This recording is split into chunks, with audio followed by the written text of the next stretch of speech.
भाई होला हित दुश्मन होला भाई। हाय रे विधाता कैसन, हाय रे विधाता कैसन दिहला बनाई। भाई होला हित दुश्मन होला भाई। भाई होला हित दुश्मन होला भाई। एगो भाई के अन्न बिना तो न सूखल जाला। एगो भाई के रोज नदह में फेकाला। एगो भाई के अन्न बिना तो न सूखल जाला। एगो भाई के अन्न रोज नदह में फेकाला। एगो सुते भूख एगो खाला मलाई। हाय रे विधाता कैसन दिहला बनाई। हाय रे विधाता कैसन दिहला बनाई।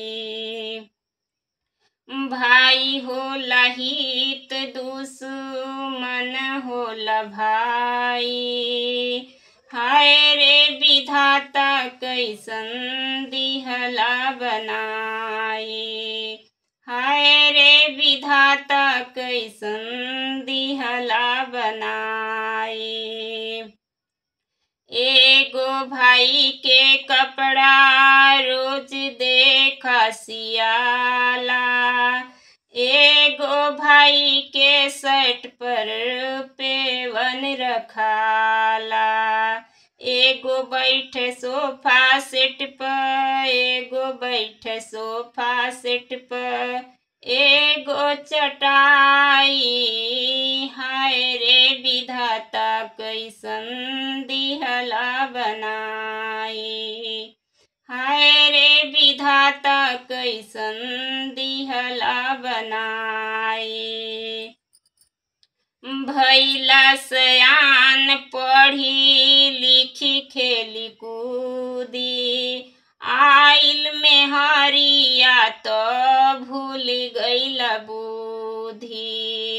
भैला सयान पढ़ी लिखी खेल कूदी। आइल में हरिया तो भूल गईला बुद्धि। दीहा विधाता सबके, दीहा विधाता सबके भरत ऐसन भाई। हाय रे विधाता कैसन दिहला बनाई। हाय रे विधाता कैसन दिहला